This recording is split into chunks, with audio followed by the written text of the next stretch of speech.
Bhagavad Gita as it is by Srila Prabhupada. Bhagavad Gita as it is. I am gonna read entire book. Some 50 centuries ago, that Lord Krishna spoke Bhagavad Gita to his friend and devotee Arjuna. The Mahabharata tells of events leading up to the present age of Kali. Now we should understand that why Shri Krishna told Arjuna entire Bhagavad Gita and where was it created. So it was created in the Mahabharata war, and now we should learn what is Mahabharata. So here I will tell you Mahabharata story in short in just 5 minutes. Dhritarashtra and Pandu were brothers born in the Kuru dynasty, descending from King Bharat, a former ruler of the earth, from whom the name Mahabharata derives. Because Dhritarashtra, the elder brother, was born blind, the throne that otherwise would have been his was passed down to the younger brother Pandu.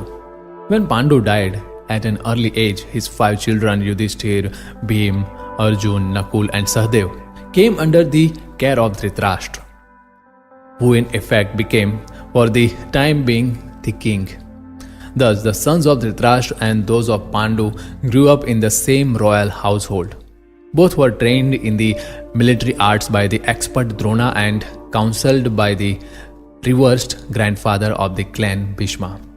Yet the sons of Dhritarashtra, especially the eldest Duryodhan, hated and envied the Pandavas.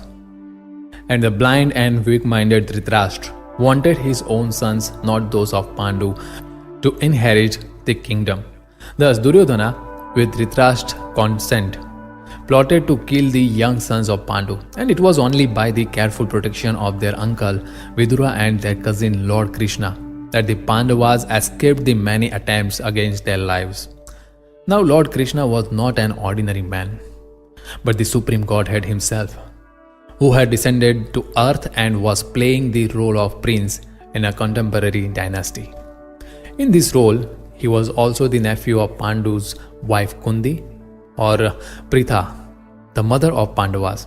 So, both as a relative and as an eternal upholder of religion, Krishna favored the righteous sons of Pandu and protected them. Ultimately, however, the clever Duryodhana challenged the Pandavas to a gambling match. In the course of that fateful tournament, Duryodhana and his brothers took possession of Draupadi, the chaste and devoted wife of Pandavas, and insultingly tried to strip her naked before the entire assembly of princes and kings.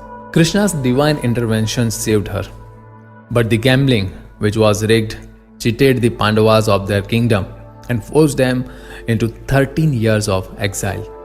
Upon returning from exile, the Pandavas rightfully requested their kingdom from Duryodhana, who bluntly refused to yield it. Duty-bound as princes to serve in public administration, the 5 Pandavas reduced their request to a mere 5 villages. But Duryodhana arrogantly replied that he wouldn't spare them enough land into which to drive a pin. Throughout all this, the Pandavas had been consistently tolerant and forbearing. But now, war seemed inevitable. Nonetheless, as the princes of the world divided, some siding with the sons of Dhritarashtra, other with the Pandavas, Krishna himself took the role of messenger for the sons of Pandu and went to the court of Dhritarashtra to plead for peace.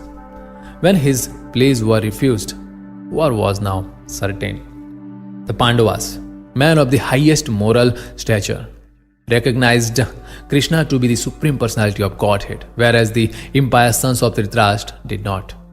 Yet Krishna offered to enter the war according to the desire of the antagonists.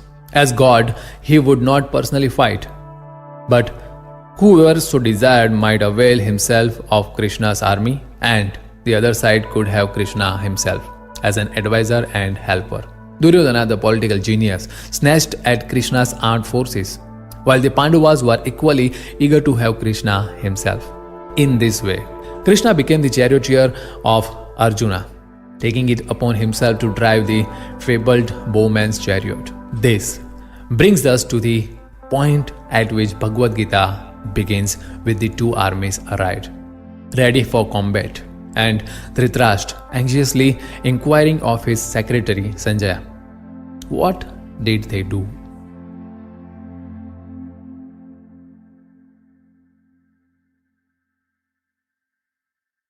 Bhagavad Gita as it is by Srila Prabhupada. Chapter 1, Text 1, Translation. Dhritarashtra said, O Sanjaya, after my sons and sons of Pandu assembled in the place of pilgrimage at Kurukshetra, desiring to fight, what did they do? Purport. The word Dharmakshetra, a place where religious rituals are performed, is significant because on the battlefield of Kurukshetra, the Supreme Personality of Godhead was present on the side of Arjuna. Dhritarashtra, the father of Kurus, was highly doubtful about the possibility of his son's ultimate victory. In his doubt, he inquired from his secretary Sanjaya, what did they do? He was confident that both his sons and the sons of his younger brother Pandu were assembled in the field of Kurukshetra for a determined engagement of the war. Still, his inquiry is significant. He did not want a compromise between the cousins and brothers, and he wanted to be sure of the fate of his sons on the battlefield. Because the battle was arranged to be fought at Kurukshetra, which is mentioned elsewhere in the Vedas as a place of worship. Even for the denizens of heaven, Dhritarashtra became very fearful about the influence of the holy place on the outcome of the battle. He knew very well that this would influence Arjuna and the sons of Pandu favorably, because by nature they were all virtuous. Sanjaya was a student of Vyas, and therefore, by the mercy of Vyas, Sanjaya was able to envision the battlefield of Kurukshetra even while he was in the room of Dhritarashtra. And so Dhritarashtra asked him about the situation on the battlefield. Both the Pandavas and the sons of Dhritarashtra belong to the same family, but Dhritarashtra's mind is disclosed herein. He deliberately claimed only his sons as Kurus, and he separated the sons of Pandu from the family heritage. One can thus understand the specific position of Dhritarashtra in his relationship with his nephews, the sons of Pandu, as in the paddy field the unnecessary plants are taken out. So it is expected from the very beginning of these topics that in the religious field of Kurukshetra, where the father of religion Sri Krishna was present, the unwanted plants like Dhritarashtra's son Duryodhana and others would be wiped out, and the thoroughly religious person headed by Yudhishthir would be established by the Lord. This is the significance of the words Dharmakshetra and Kurukshetra, apart from their historical and Vedic importance.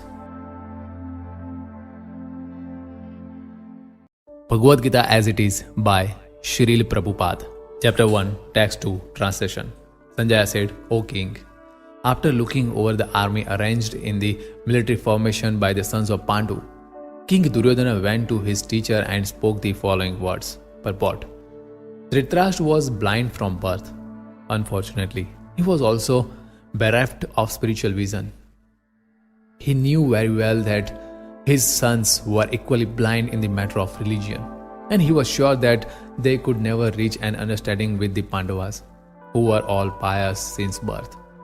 Still, he was doubtful about the influence of the place of pilgrimage, and Sanjaya could understand his motive in asking about the situation on the battlefield.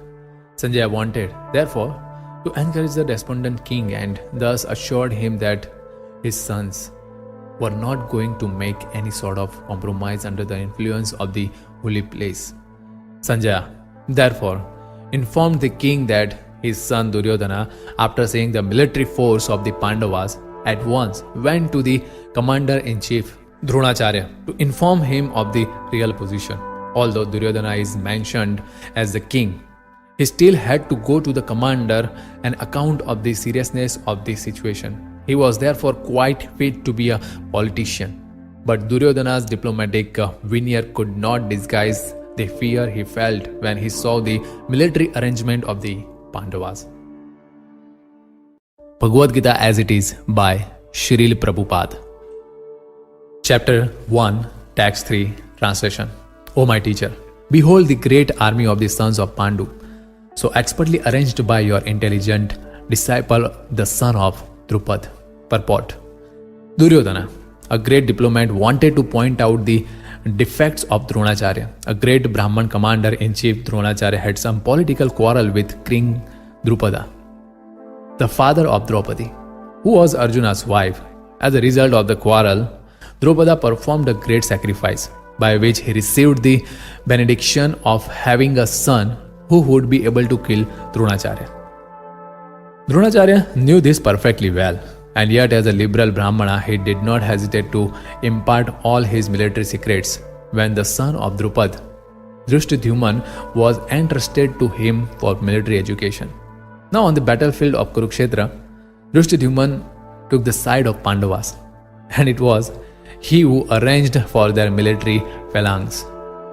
After having learned the art from Dronacharya, Dronacharya pointed out this mistake of Dronacharya's so that he might be alert and uncompromising in the fighting. By this, he wanted to point out also that he should not be similarly lenient in battle against the Pandavas, who were also Dronacharya's affectionate students. Arjuna especially was his most affectionate and brilliant student. Duryodhana also warned that such leniency in the fight would lead to defeat. Bhagavad Gita as it is by Srila Prabhupada. Chapter 1, Text 4, Translation.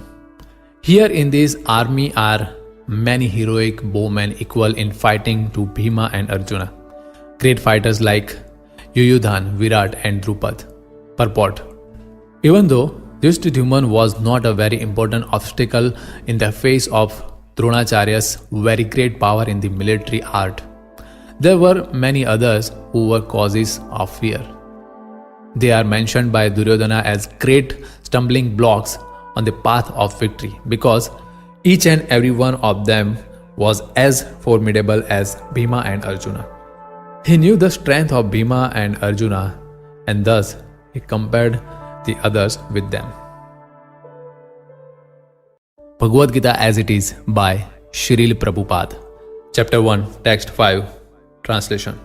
There are also great heroic powerful fighters like Drishtaketu, Chekitan, Kashiraj, Purujit, Kuntibhoj and Shaibya. Chapter 1, Text 6, Translation. There are the mighty Yudhamanyu, the very powerful Uttamoja, the son of Subhadra and the sons of Draupadi. All these warriors are great chariot fighters. Chapter 1, Text 7, Translation. But for your information, O best of Brahmanas, let me tell you about the captains who are especially qualified to lead my military force. Bhagavad Gita as it is by Srila Prabhupada. Chapter 1, Text 8, Translation.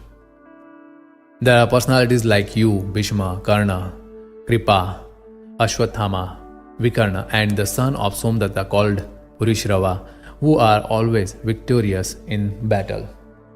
Purport. Duryodhana mentions the exceptional heroes in the battle, all of whom are ever victorious. Vikarna is the brother of Duryodhana. Ashwathama is the son of Dronacharya, and Somdati or Purishrava is the son of the king of the Bahaliks. Karna is the half-brother of Arjuna, as he was born of Kunti before her marriage with King Pandu. Kripacharya's twin sister married Dronacharya. Bhagavad Gita as it is by Srila Prabhupada. Chapter 1, Text 9, Translation. There are many other heroes who are prepared to lay down their lives for my sake. All of them are well equipped with different kinds of weapons and all are experienced in military science. Purport. As far as the others are concerned, like Jayadratha, Kritvarma and Shalya, all are determined to lay down their lives for Duryodhana's sake. In other words, it is already concluded that all of them would die in the battle of Kurukshetra for joining the party of the sinful Duryodhana. Duryodhana was, of course, confident of his victory on account of the above-mentioned combined strength of his friends. Bhagavad Gita as it is by Shril Prabhupada. Chapter 1, Text 10, Translation. Our strength is immeasurable, and we are perfectly protected by Grandfather Bhishma, whereas the strength of the Pandavas, carefully protected by Bhima, is limited. Purport. Herein an estimation of comparative strength is made by Duryodhana. He thinks that the strength of his armed forces is immeasurable, being specifically protected by the most experienced general, Grandfather Bhishma. On the other hand, the forces of the Pandavas are limited, being protected by a less experienced general, Bhim, who is like a fig in the presence of Bhishma. Duryodhana was always envious of Bhima because he knew perfectly well that if he should die at all, he would only be killed by Bhim. But at the same time, he was confident of his victory on account of the presence of Bhishma, who was a far superior general. His conclusion that he would come out of the battle victorious was well ascertained. Bhagavad Gita as it is by Shril Prabhupada. Chapter 1, Text 11, Translation. All of you must now give full support to Grandfather Bhishma as you stand at your respective strategic points of entrance into the phalanx of the army. Purport. Duryodhana, after praising the prowess of Bhishma, further considered that others might think that they had been considered less important. So in his usual diplomatic way, he tried to adjust the situation in the above words. He emphasized that Bhishma Dev was undoubtedly the greatest hero, but he was an old man. So everyone must especially think of his protection from all sides. He might become engaged in the fight and the enemy might take advantage of his full engagement on one side. Therefore, it was important that other heroes not leave their strategic position and allow the enemy to break the phalanx. Duryodhana clearly felt that the victory of the Kurus depended on the presence of Bhishma Dev. He was confident of the full support of Bhishma Dev and Dronacharya in the battle because he well knew that they did not even speak a word when Arjuna's wife Draupadi, in her helpless condition, had appealed to them for justice while she was being forced to appear naked in the presence of all the great generals in the assembly. Although he knew that the two generals had some sort of affection for the Pandavas, he hoped that these generals would now completely give it up, as they had done during the gambling performances. Bhagavad Gita as it is by Shril Prabhupada. Chapter 1, Text 12, Translation. Then Bhishma, the great valiant grandsire of the Kuru dynasty, the grandfather of the fighters, blew his conch shell very loudly, making a sound like the roar of a lion, giving Duryodhana joy. Purport. The grandsire of the Kuru dynasty could understand the inner meaning of the heart of his grandson Duryodhana, and out of his natural compassion for him, he tried to cheer him by blowing his conch shell very loudly, befitting his position as a lion. Indirectly, by the symbolism of the conch shell, he informed his depressed grandson Duryodhana that he had no chance of victory in the battle because the Supreme Lord Krishna was on the other side. But still, it was his duty to conduct the fight, and no pains would be spared in that connection. Bhagavad Gita as it is by Shril Prabhupada. Chapter 1, Text 13, Translation. After that, the conch shells, drums, bugles, trumpets, and horns were all suddenly sounded, and the combined sound was tumultuous. Bhagavad Gita as it is by Shril Prabhupada. Chapter 1, Text 14, Translation. On the other side, both Lord Krishna and Arjuna, stationed on a great chariot drawn by white horses, sounded their transcendental conch shells. Purport. In contrast with the conch shell blown by Bhishma Dev, The conch shells in the hands of Krishna and Arjun are described as transcendental. The sounding of the transcendental conch shells indicated that there was no hope of victory for the other side because Krishna was on the side of the Pandavas. Victory is always with persons like the sons of Pandu because Lord Krishna is associated with them. And whenever and wherever the Lord is present, the goddess of fortune is also there. Because the goddess of fortune never lives alone without her husband. Therefore, victory and fortune were awaiting Arjuna, as indicated by the transcendental sound produced by the conch shell of Vishnu or Lord Krishna. Beside that, the chariot on which both the friends were seated had been donated by Agni, the fire god, to Arjuna. And this indicated that this chariot was capable of conquering all sides, wherever it was drawn over the three worlds. Bhagavad Gita as it is by Srila Prabhupada. Chapter 1, Text 15, Translation. Lord Krishna blew his conch shell called Panchjanya. Arjuna blew his the Devdutt, and Bhima, the voracious eater and performer of Herculean tasks, blew his terrific conch shell called Pondra, purport. Lord Krishna is referred to as Rishikesh in this verse because he is the owner of all the senses. The living entities are part and parcel of him, and therefore the senses of the living entities are also part and parcel of his senses. The impersonalists cannot account for the senses of the living entities, and therefore they are always anxious to describe all living entities as senseless or impersonal.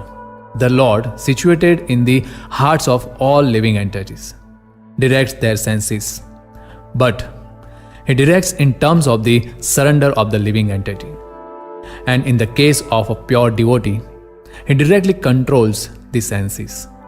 Here on the battlefield of Kurukshetra, the Lord directly controls the transcendental senses of Arjuna, and thus his particular name of Rishikesh. The Lord has different names according to his different activities. For example, his name is Madhusudan because he killed the demon of the name Madhu.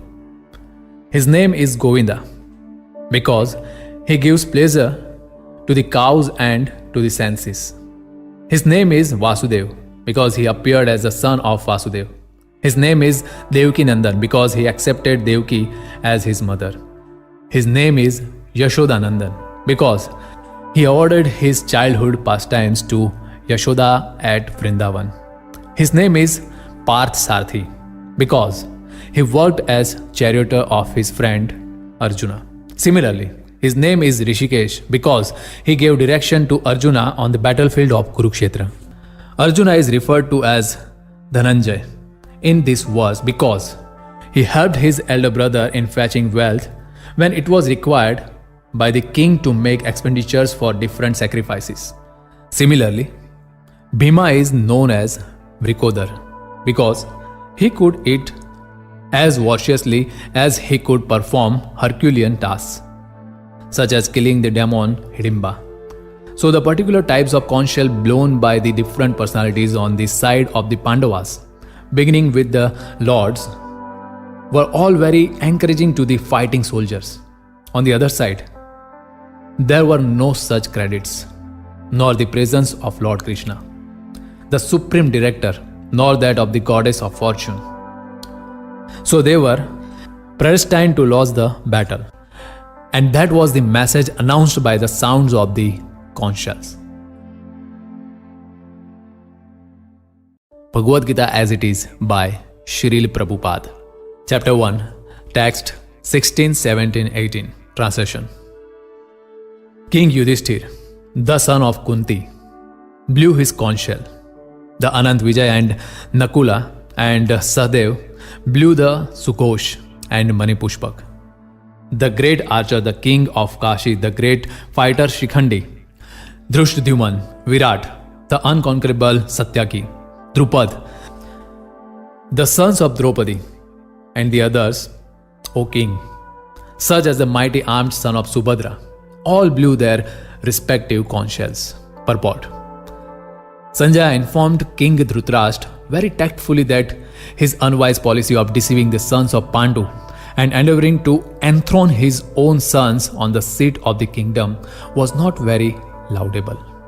The signs already clearly indicated that the whole Kuru dynasty would be killed in the great battle, beginning with the grandsire Bhishma, down to the grandsons like Abhimanyu and others, including kings from many states of the world. All were present there, and all were doomed. The whole catastrophe was due to King Dhritarashtra, because he encouraged the policy followed by his sons. Bhagavad Gita as it is by Srila Prabhupada. Chapter 1, Text 19, Translation.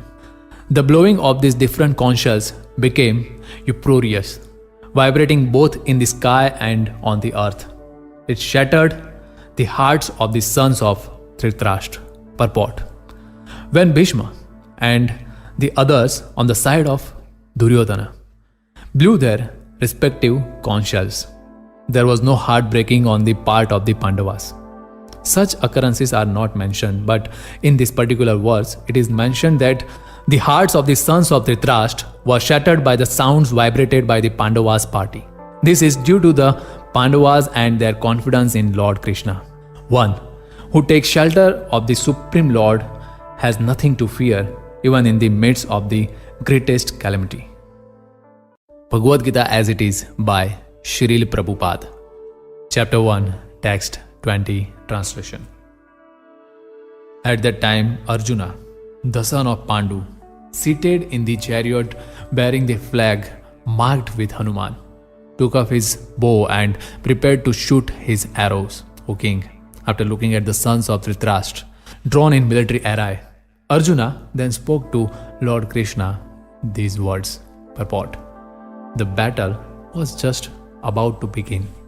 It is understood from the above statement that the sons of Dhritarashtra were more or less disheartened by the unexpected arrangement of military force by the Pandavas, who were guided by the direct instructions of Lord Krishna on the battlefield. The emblem of Hanuman on the flag of Arjuna is another sign of victory, because Hanuman cooperated with Lord Ram in the battle between Ram and Ravan, and Lord Ram emerged victorious. Now both Ram and Hanuman were present on the chariot of Arjuna to help him.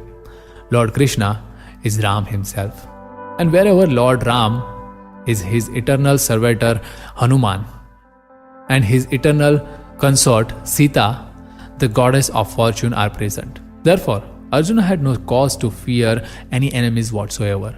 And above all, the Lord of the senses, Lord Krishna, was personally present to give him direction. Thus, all good counsel was available to Arjuna in the matter of executing the battle in such auspicious conditions arranged by the Lord for his eternal devotee lay the signs of assured victory. Bhagavad Gita as it is by Srila Prabhupada. Chapter 1, Text 21-22, Translation. Arjuna said, O infallible one, please draw my chariot between the two armies, so that I may see those present here who desire to fight, and with whom I must contend in this great trial of arms. Purport.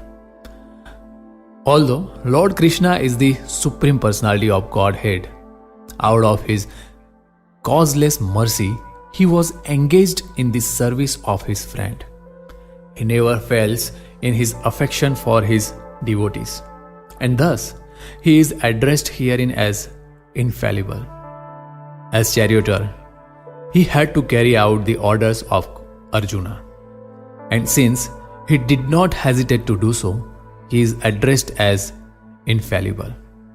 Although he had accepted the position of a charioteer for his devotee, his supreme position was not challenged. In all circumstances, he is the Supreme Personality of Godhead, Rishikesh, the Lord of the total senses. The relationship between the Lord and his servitor is very sweet and transcendental. The servitor is always ready to render service to the Lord, And similarly, the Lord is always seeking an opportunity to render some service to the devotee.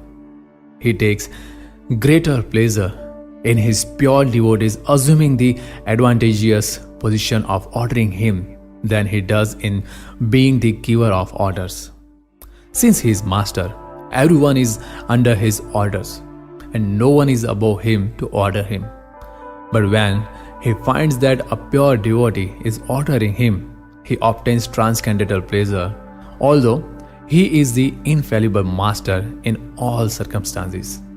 As a pure devotee of the Lord, Arjuna had no desire to fight with his cousins and brothers. But he was forced to come onto the battlefield by the obstinacy of Duryodhana, who was never agreeable to any peaceful negotiation.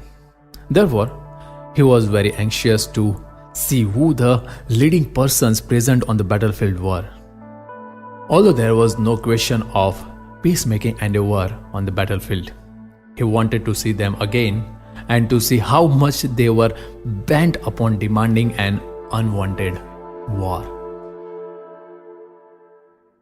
Bhagavad Gita as it is by Srila Prabhupada.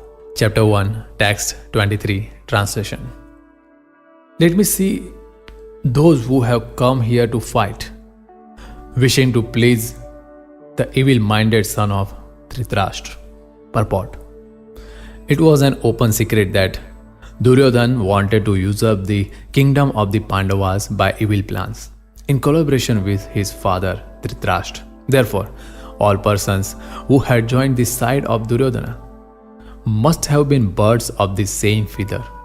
Arjuna wanted to see them on the battlefield before the fight was begun, just to learn who they were, but he had no intention of proposing peace negotiations with them. It was also a fact that he wanted to see them to make an estimate of the strength which he had to face, although he was quite confident of victory because Krishna was sitting by his side. Bhagavad Gita as it is by Srila Prabhupada. Chapter 1, Text 24, Translation.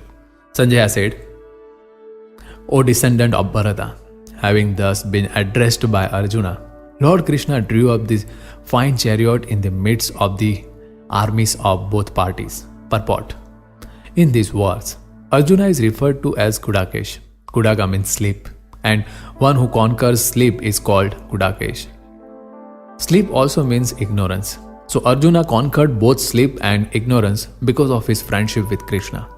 As a great devotee of Krishna, he could not forget Krishna even for a moment, because that is the nature of a devotee.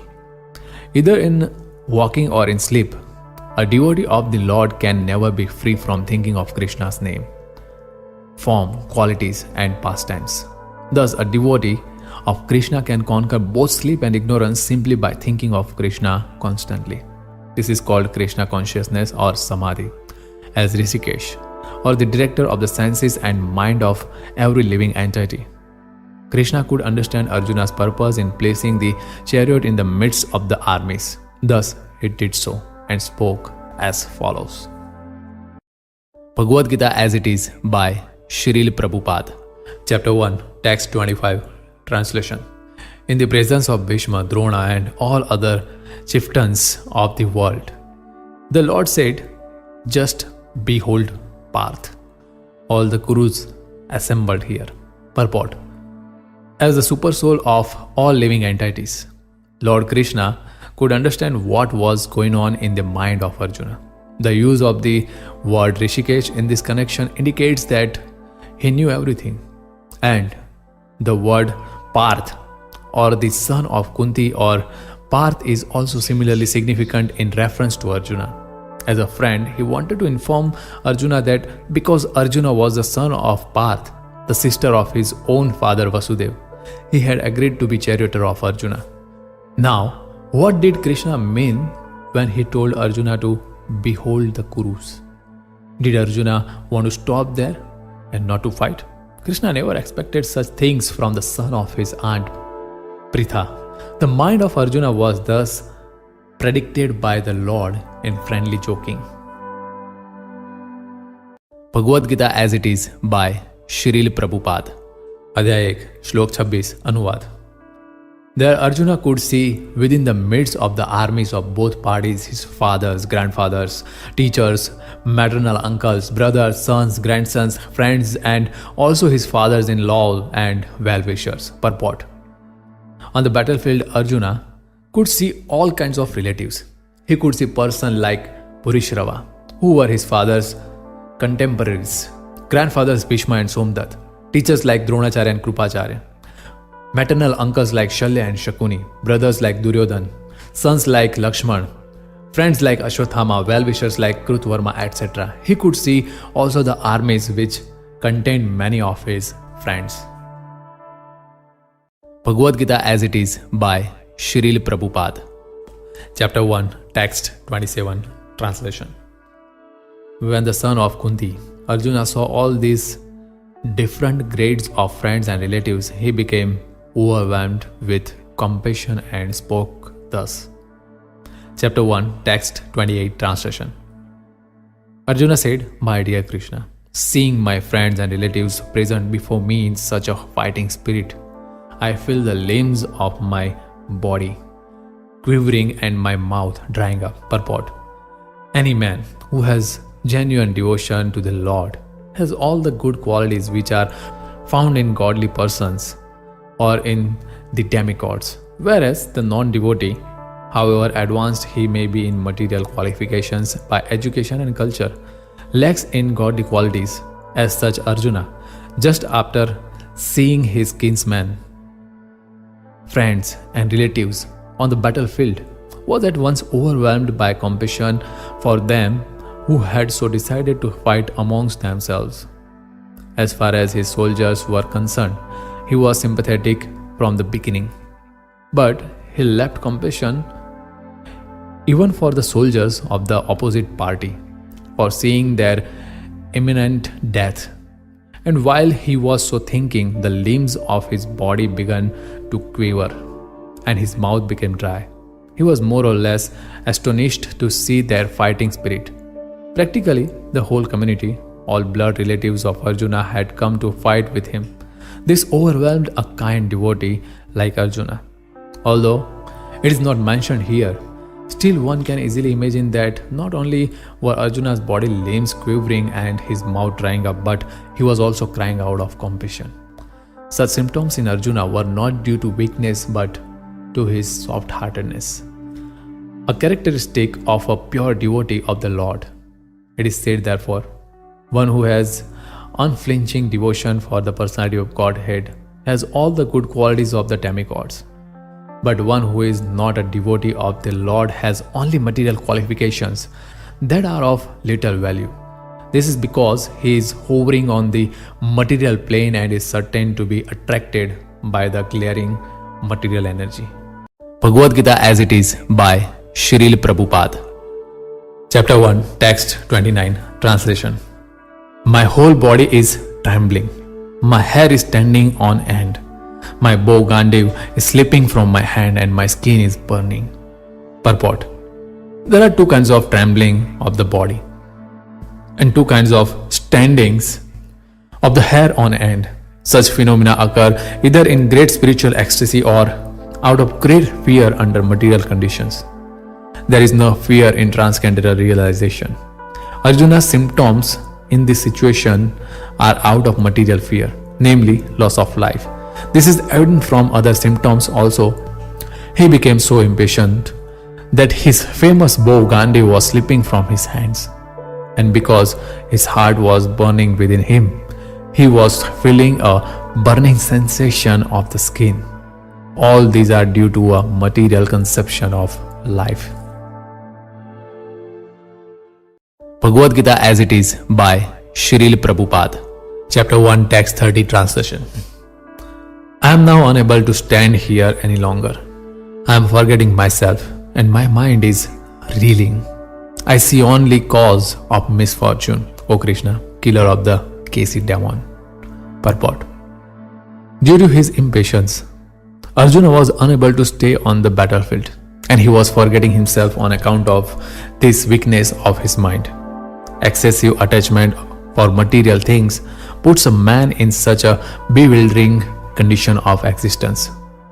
Such fearfulness and loss of material equilibrium take place in persons who are too affected by material conditions. Arjuna envisioned only painful reverses in the battlefield. He would not be happy even by gaining victory over the foe. The words nimittani vipritani are significant. When a man sees only frustration in his expectations, he thinks, why am I here? Everyone is interested in himself and his own welfare. No one is interested in the Supreme Self. Arjuna is showing ignorance of his real self-interest by Krishna's will. One's real self-interest lies in Vishnu or Krishna. The conditioned soul forgets this and therefore suffers material pains. Arjuna thought that his victory in the battle would only be a cause of lamentation for him. Bhagavad Gita as it is by Srila Prabhupada. Chapter 1, Text 31, Translation. I do not see how any good can come from killing my own kinsman in this battle, nor can I, my dear Krishna, desire any subsequent victory, kingdom or happiness. Purport. Without knowing that one's self-interest is in Vishnu or Krishna, conditioned souls are attracted by bodily relationships, hoping to be happy in such situations. In such a blind conception of life, they forget even the causes of material happiness. Arjuna appears to have even forgotten the moral codes for a Kshatriya. It is said that two kinds of men, namely the Kshatriya who dies directly in front of the battlefield under Krishna's personal orders and the person in the renounced order of life who is absolutely devoted to spiritual culture, are eligible to enter into the sun globe, which is so peaceful and dazzling. Arjuna is reluctant even to kill his enemies, let alone his relatives. He thinks that by killing his kinsman, there would be no happiness in his life, and therefore he is not willing to fight. Just as a person who does not feel hunger is not inclined to cook, he was now decided to go into the forest and live a scheduled life in frustration. But as a Kshatriya, he requires a kingdom for his subsistence, because the Kshatriyas cannot engage themselves in any other occupation. But Arjuna has no kingdom. Arjuna's sole opportunity for gaining a kingdom lies in fighting with his cousins and brothers and reclaiming the kingdom inherited from his father, which he does not like to do. Therefore, he considers himself fit to go to the forest to live scheduled life of frustration. Bhagavad Gita as it is by Srila Prabhupada. Chapter 1, Text 32, 33, 34, 35, Translation. O Govinda, of what avail to us are a kingdom, happiness, or even life itself when all those for whom we may desire them are now arrived on this battlefield? O Madhusudan, when teachers, fathers, sons, grandfathers, maternal uncles, father-in-law, grandsons, brothers-in-law, and other relatives are ready to give up their lives and properties and are standing before me, why should I wish to kill them, even though they might otherwise kill me? O maintainer of all living entities, I am not prepared to fight with them even in exchange for the three worlds, let alone this earth. What pleasure will we derive from killing the sons of Dhritarashtra? Purport. Arjuna has addressed Lord Krishna as Govinda because Krishna is the object of all pleasures for cows and the senses. By using this significant word, Arjuna indicates that Krishna should understand what will satisfy Arjuna's senses. But Govinda is not meant for satisfying our senses. If we try to satisfy the senses of Govinda, however, then automatically our own senses are satisfied. Materially, everyone wants to satisfy his senses, and he wants God to be the order supplier for such satisfaction. The Lord will satisfy the senses of the living entities as much as they deserve, but not to extent that they may covet. But when one takes the opposite way, namely, when one tries to satisfy the senses of Govinda without desiring to satisfy one's own senses, then by the grace of Govinda, all desires of the living entity are satisfied. Arjuna's deep affection for community and family members is exhibited here partly due to his natural compassion for them. He is therefore not prepared to fight. Everyone wants to show his opulence to friends and relatives, but Arjuna fears that all his relatives and friends will be killed on the battlefield and he will be unable to share his opulence after victory. This is a typical calculation of material life. The transcendental life, however, is different. Since a devotee wants to satisfy the desires of the Lord, he can, Lord willing, accept all kinds of opulence for the service of the Lord.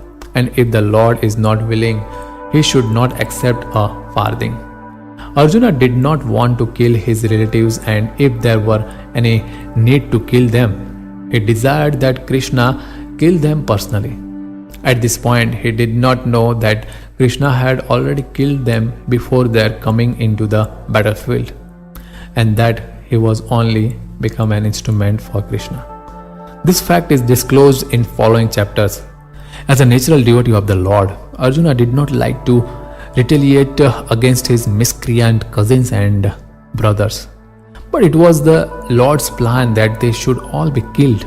The devotee of the Lord does not retaliate against the wrongdoer, but the Lord does not tolerate any mischief done to the devotee by the miscreants. The Lord can excuse a person on his own account, but he excuses no one who has done harm to his devotees. Therefore, the Lord was determined to kill the miscreants, although Arjuna wanted to excuse them.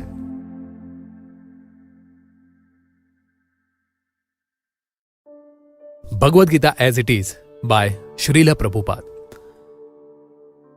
Chapter 1, Text 36, Translation. Sin will overcome us if we slay such aggressors. Therefore, it is not proper for us to kill the sons of Dhritarashtra and our friends. What should we gain, O Krishna, husband of the goddess of fortune? And how could we be happy by killing our own kinsmen? Purport. According to Vedic injunction, there are 6 kinds of aggressors. 1. A prison giver. 2. One who sets fire to the house. 3. One who attacks with deadly weapons. 4. One who plunders riches. 5. One who occupies another's land. 6. One who kidnaps a wife. Such aggressors are at once to be killed, and no sin is incurred by killing such aggressors. Such killing of aggressors is quite befitting any ordinary man, but Arjuna was not an ordinary person. He was saintly by character, and therefore he wanted to deal with them in saintless. This kind of saintless, however, is not for a Kshatriya. Although a responsible man in the administration of a state is required to be saintly, he should not be cowardly. For example, Lord Ram was so saintly that people even now are anxious to live in the kingdom of Lord Ram, Ram Raja. But Lord Ram never showed any cowardice. Ravana was an aggressor against Ram because Ravana kidnapped Ram's wife, Sita. But Lord Ram gave him sufficient lessons, unparalleled in the history of the world. In Arjuna's case, however, one should consider the special type of aggressors, namely his own grandfather, own teacher, friends, sons, grandsons, etc. Because of them, Arjuna thought that he should not take the severe steps necessary against ordinary aggressors. Besides that, saintly persons are advised to forgive. Such injunctions for saintly persons are more important than any political emergency. Arjuna considered that rather than kill his own kinsmen for political reasons, it would be better to forgive them on grounds of religion and saintly behavior. He did not, therefore, consider such killing profitable simply for the matter of temporary bodily happiness. After all, kingdom and pleasures derived therefrom are not permanent. So why should he risk his life and eternal salvation by killing his own kinsman? Arjuna's addressing of Krishna as Madhav, or the husband of the goddess of fortune, is also significant in this connection. He wanted to point out to Krishna that as the husband of the goddess of fortune, he should not induce Arjuna to take up a matter which would ultimately bring about misfortune. Krishna, however, never brings misfortune to anyone, to say nothing of his devotees.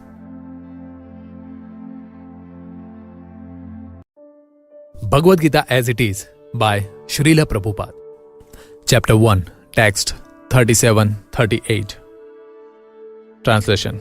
O Janardana, although these men, their hearts overtaken by greed, see no fault in killing one's family or quarreling with friends, why should we, who can see the crime in destroying a family, engage in these acts of sin? Purport. A Kshatriya is not supposed to refuse to battle or gamble when he is so invited by some rival party. Under such an obligation, Arjuna could not refuse to fight because he had been challenged by the party of Duryodhana. In this connection, Arjuna considered that the other party might be blind to the effects of such a challenge. Arjuna, however, could see the evil consequences and could not accept the challenge. Obligation is actually binding when the effect is good, but when the effect is otherwise, then no one can be bound. Considering all these pros and cons, Arjuna decided not to fight. Bhagavad Gita as it is by Srila Prabhupada.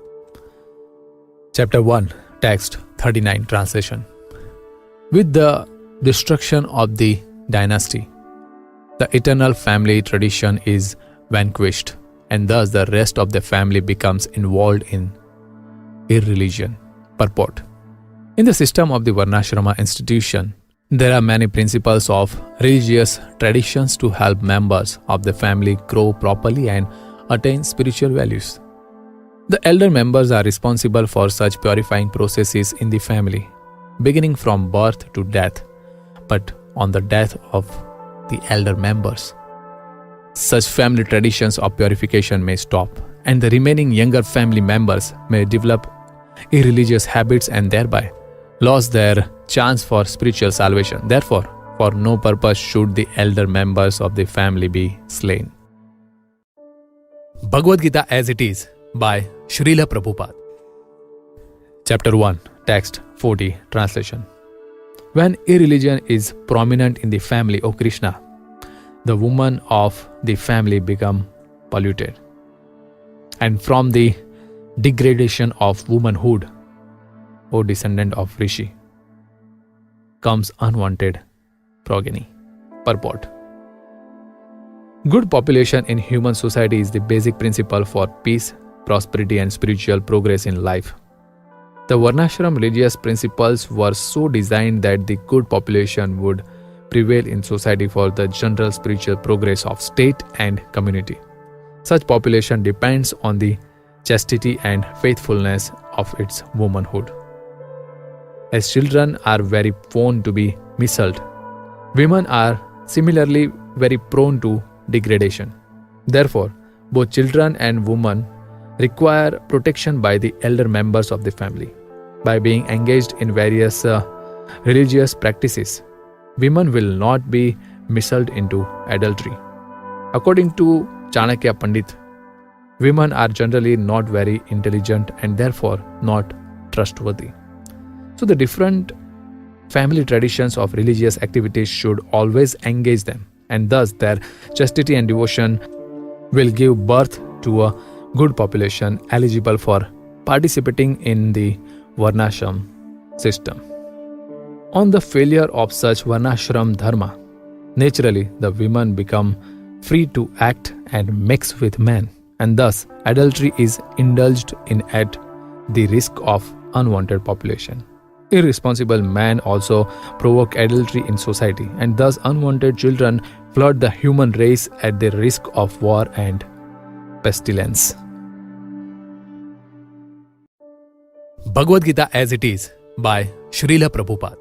Chapter 1, Text 41, Translation. An increase of unwanted population certainly causes hellish life both for the family and for those who destroy the family tradition. The ancestors of such corrupt families fall down because the performances for offering them food and water are entirely stopped. Purport. According to the rules and regulations of fruitive activities, there is a need to offer periodical food and water to the forefathers of the family. This offering is performed by worship of Vishnu, because eating the remnants of food offered to Vishnu can deliver one from all kinds of sinful reactions. Sometimes the forefathers may be suffering from various types of sinful reactions, and sometimes some of them cannot even acquire a gross material body and are forced to remain in subtle bodies as ghosts. Thus, when remnants of prasadam food are offered to forefathers by descendants, the forefathers are released from ghostly or other kinds of miserable life. Such help rendered to forefathers is a family tradition, and those who are not in devotional life are required to perform such rituals. One who is engaged in the devotional life is not required to perform such actions. Simply by performing devotional service, one can deliver hundreds and thousands of forefathers from all kinds of misery. It is stated in the Bhagavatam 11.5.41. Anyone who has taken shelter of the lotus feet of Mukunda, the giver of liberation, giving up all kinds of obligation, and has taken to the path in all seriousness, owes neither duties nor obligations to the demigods, sages, general living entities, family members, humankind, or forefathers. Such obligations are automatically fulfilled by performance of devotional service to the Supreme Personality of Godhead. Bhagavad Gita as it is by Srila Prabhupada. Chapter 1, Text 42, Translation. By the evil deeds of those who destroy the family tradition and thus give rise to unwanted children, all kinds of community projects and family welfare activities are devastated. Purport. Community projects for the four orders of human society combined with family welfare activities as they are set forth by the institution of Sanatan Dharma or Varnashram Dharma are designed to enable the human being to attain his ultimate salvation. Therefore, the breaking of the Sanatan Dharma tradition by irresponsible leaders of society bring about chaos in that society, and consequently people forget the aim of life, Vishnu. Such leaders are called blind, and persons who follow such leaders are sure to be led into chaos. Bhagavad Gita as it is by Srila Prabhupada. Chapter 1, Text 43, Translation. O Krishna, maintainer of the people, I have heard by disciplic succession that those whose family traditions are destroyed dwell always in hell. Purport. Arjuna bases his argument not on his own personal experience, but on what he has heard from the authorities. That is the way of receiving real knowledge. One cannot reach the real point of factual knowledge without being helped by the right person who is already established in that knowledge. There is a system in the Varnashram institution by which before death one has to undergo the process of atonement for his sinful activities. One who is always engaged in sinful activities must utilize the process of atonement called prayashchit. Without doing so, one surely will be transferred to hellish planets to undergo miserable lives as the result of sinful activities. Bhagavad Gita as it is by Srila Prabhupada. Chapter 1, Text 44, Translation. Alas, how strange it is that we are preparing to commit greatly sinful acts. Driven by the desire to enjoy royal happiness, we are intent on killing our own kinsmen. Purport. Driven by selfish motives, one may be inclined to such sinful acts as the killing of one's own brother, father, and mother. There are many such instances in the history of the world, but Arjuna, being a saintly devotee of the Lord, is always conscious of moral principles and therefore takes care to avoid such activities. Bhagavad Gita as it is by Srila Prabhupada. Chapter 1, Text 45, Translation. Better for me if the sons of Dhritarashtra, weapons in hand, were to kill me unarmed and unresisting on the battlefield. Purport. It is the custom, according to Kshatriya fighting principles, that an unarmed and unwilling foe should not be attacked. Arjuna, however, decided that even if attacked by the enemy in such an awkward position, he would not fight. He did not consider how much the other party was bent upon fighting. All these symptoms are due to soft-heartedness, resulting from his being a great devotee of the Lord. Bhagavad Gita as it is by Srila Prabhupada. Chapter 1, Text 46, Translation. Sanjaya said, Arjuna, having thus spoken on the battlefield, cast aside his bow and arrows and sat down on the chariot, his mind overwhelmed with grief. Purport. While observing the situation of his enemy, Arjuna stood up on the chariot, but he was so afflicted with lamentation that he sat down again, setting aside his bow and arrows. Such a kind and soft-hearted person in the devotional service of the Lord is fit to receive self-knowledge. Thus end the Bhaktivedanta purports to the first chapter of the Srimad Bhagavad Gita in the matter of observing the armies on the battlefield of Kurukshetra.